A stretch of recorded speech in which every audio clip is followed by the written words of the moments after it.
로마랑 토트넘 형제 구단인가요? 나란히 패했죠. 네, 아니 근데 약간 이거 교훈을 안기는 것 같아. 유로파 컨퍼런스 만만하게 보지 마. 아니 근데 이게 좀 진 팀이 그러니까 뭐 난 그 비테세는 그래도 이제 네덜란드 리그 많이 봤던 팀이고 한타까리 하는 팀이고 마운트 브로야도 뛰었던 팀이고. 네, 근데 보드글림트 이거 어느 나라 팀이죠? 노르웨이입니다. 노르웨이 팀이구나. FK.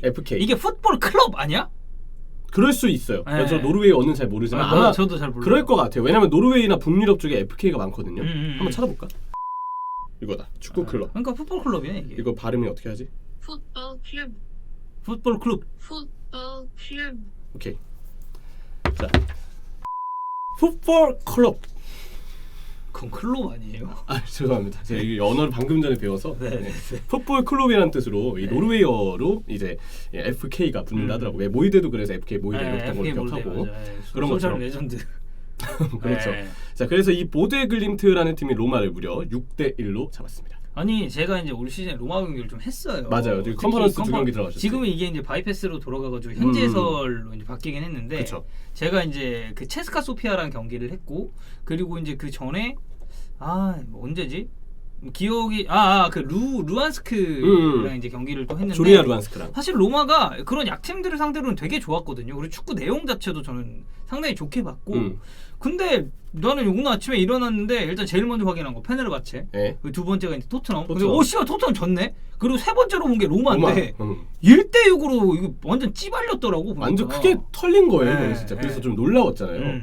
자, 이 경기 결과가 세 가지의 기록을 남겼습니다. 자, 첫 번째는 무리뉴 커리어 감독으로서 1008번째 경기였는데 이 1008경기에서 최초 6실점 경기입니다. 네. 자, 그리고 무리뉴 커리어 최다 점수차 패배와 타이입니다. 이 기억나시죠? 2010년 11월에 엘클라시코 0대5 대패. 이거 무리뉴 첫 번째 엘클라시코 아닙니까? 맞아요. 1011 시즌에 부임해서 첫 엘클라시코인데 이때 0대5로 패했죠. 저 경기를 라이브로 봤던 기억이 나고 저때 무리뉴가 본인이 하던 수비적인 스타일로 경기를 안 했어요. 되게 라인 끌어올리면서 해서 나는 친구들끼리 그때 그런 얘기를 했던 기억이 납니다. 이거는 무리뉴가 보드진한테 보여주는 걸 수도 있다.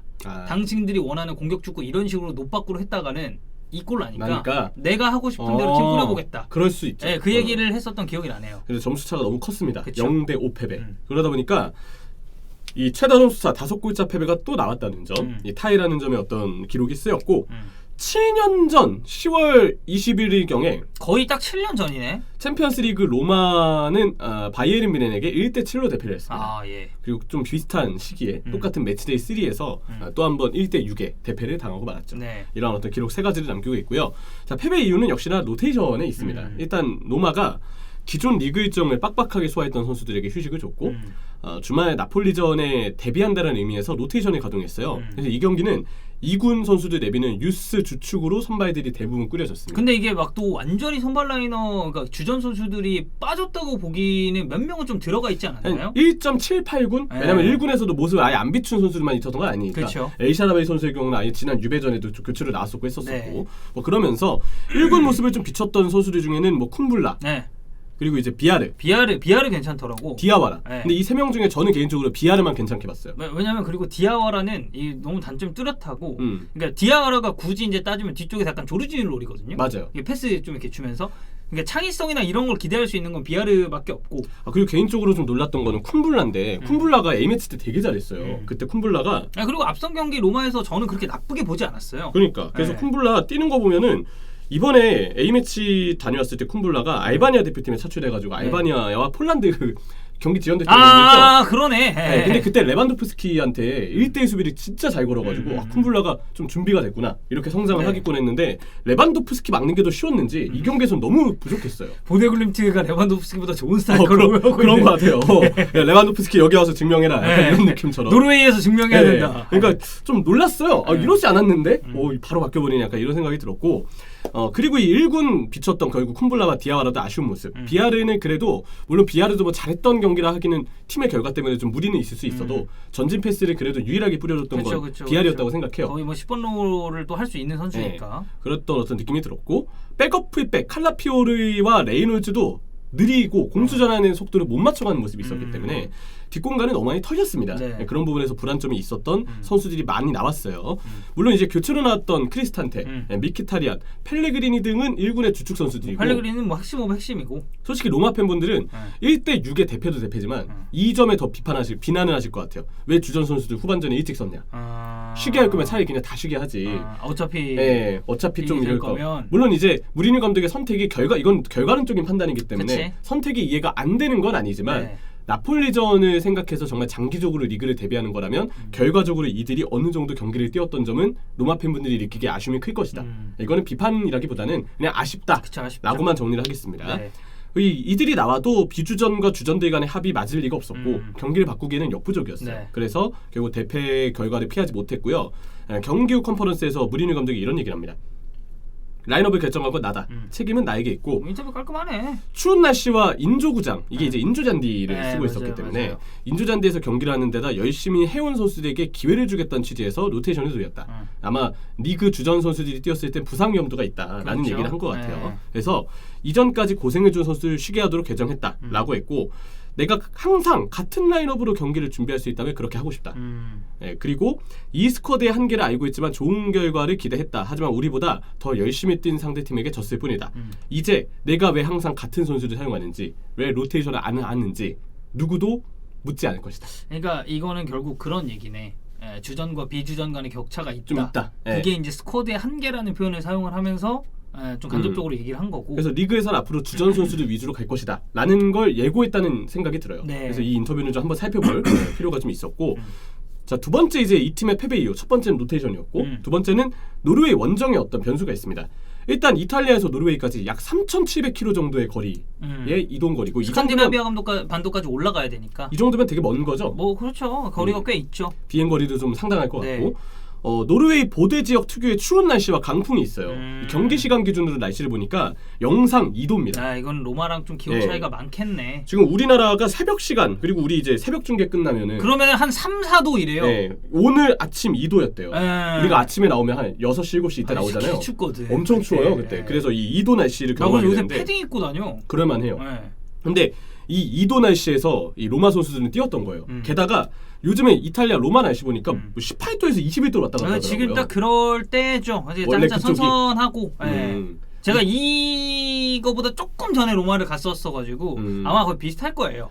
스페인도 지금 되게 따뜻하죠. 스페인도 근데 뭐 완전 따뜻하다고 보기는 힘들고 이제 근데 이제 남부는 당연히 뭐 따뜻한데 이제 북부는 그래도 이제 좀 춥습니다. 조금 추운 정도. 네네네. 그래도 뭐 우리나라보다는 우리나라보다는 훨씬 따뜻할 것 낫죠. 같아요. 우리나라는 낫고. 근데 지금 노르웨이의 날씨는 사실상 우리나라의 날씨와 다르지 않았다. 그리고 이탈리아는 하필 요즘 18도에서 21도. 우리나라 기준으로는 9월까지는 날씨가 이랬던 걸로 기억해요. 기온차가 조금 있죠, 그러니까. 그렇기 때문에 뛰는 선수들의 부담이 없진 않았을 것 같습니다. 게다가 경기가 열린 이 아스프미라 스타디오는 인조잔디. 이 인조잔디를 쓰는 구장들이 있습니다. 그리고 이것에 대한 공통적인 특징은 그곳의 날씨가 굉장히 추워요. 그래서 천연잔디를 관리하고 잘하기가 어렵다는 건데 그 아스타나 있잖아요. 네. 아스타나도 인조잔디거든요. 영보이수도 인조잔디고. 네, 그래서 제가 예전에 지금은 이제 아일랜드 던독에서 뛰고 있는 한정우 선수가 예전에 이제 올림픽 대표팀 왔었는데 그 선수가 그 전에 카자흐스탄 리그에서 뛰었었어요. 그래가지고 이제 내가 아스타나 중계를 하기 전인가 했을 땐가 야 근데 아스타나 왜 인조잔디 쓰냐? 물어봤더니 거기 추워서 잔디가 못 자란다고 얘기를 하더라고. 근데 아마 노르웨이도 똑같은 이유일 거예요. 그럴 것 같아요. 네. 충분히 추정이 가능합니다. 자 그리고 이제 패배 이후의 세 번째 결국 이제 패배 이유를 두 가지로 봤잖아요. 로테이션과 노르웨이 원정. 이 정리를 하자면 팀 전술을 수행하기에 퀄리티가 부족한 서브들이라고 봐야 할 것 같습니다. 보면 공격 시에는 4-2-3-1, 수비할 때는 이제 4-4-2를 최근에 로마가 이제 활용을 합니다. 세컨톱을 활용하고 있어요. 이 세컨톱 자리는 보통 펠레그리니가 나오죠. 펠레그리니 선수가 요즘에 이제 로마의 에이스, 로마의 왕자라고 좀 불리고 있는데 맞아요.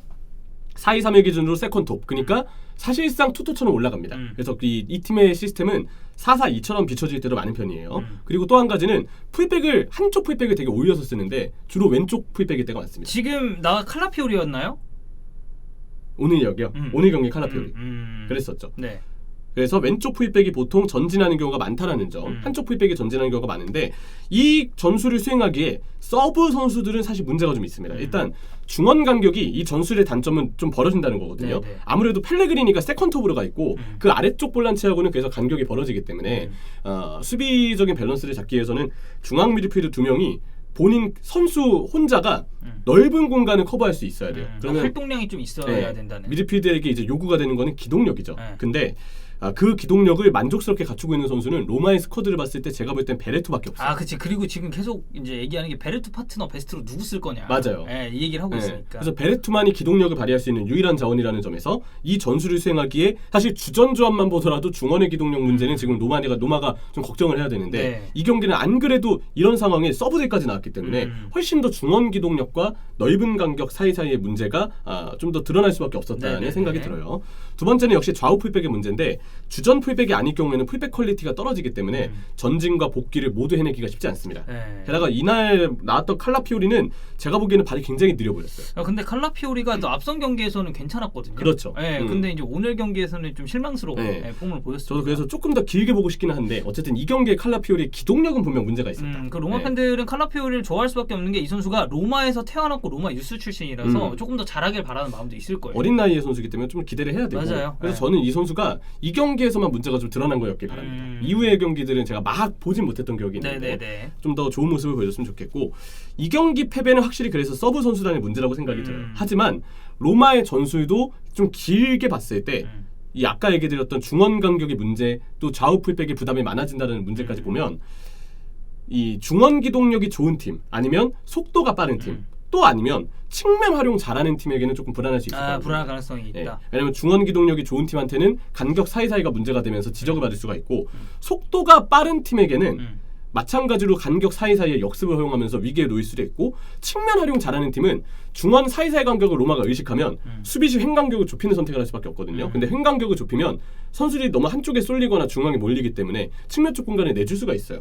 그런 위험 요소를 역시나 로마는 앞으로 좀 길게 봤을 때는 주의할 필요가 있다. 그러니까 오늘 경기 이제 보면은 다보, 비아르, 디아와라 이렇게 3명 미드필더가 나왔는데 일단 디아와라는 말씀드렸듯이 약간 조르지뉴 스타일로 공차는 선수거든요. 후방에서 이렇게 좀 조율해주고 비아르는 저는 약간 전진 패스 넣고 창의성을 보여줄 수 있는 선수라 생각. 이 선수가 또 스페니시라서. 맞아요. 그리고 이제 다보 같은 경우도 이제 있긴 한데 이 다보도 어려요. 어린 선수고 디아와라는 활동량으로 뭔가를 커버해줄 수 있는 유형이 아닙니다. 아니죠. 그래서 형철이가 딱 얘기한 그 중원에서의 기동성 문제 이게 이제 오늘 경기에서 더 드러나지 않았나 그렇죠. 라는 생각도 듭니다. 근데 조 상황은 지금 로마가 용이합니다. 톱처럼보단 낫죠. 보드글림트가 지금 7점, 로마가 6점, 조르야가 3점, 소피아가 1점이에요. 그렇죠. 조르야 루한스크랑 로마랑 이제 3점 차이가 나고 체스카 소피아는 이제 저 뒤에 있으니까. 놀랍게도 보드글림트가 지금 무패를 달리면서 일단 잘하고 있지만 어쨌든 로마는 여유가 있고 토트넘의 상황과는 다르다. 이렇게 정리를 해야 되겠죠. 그렇습니다. 무리뉴가 지난 시즌 토트넘에서도 이제 초반에 굉장히 좋았다가 조금 이제 안 좋았는데. 그래서 12월까지는 잘했거든요. 우리가 그래서 그때 역대급 설레발 영상도 찍었었고. 그렇지. 약간 이까눈이. 이까눈처럼. 뭐 어쨌든 로마 한번 보시죠. 어떻게 될지.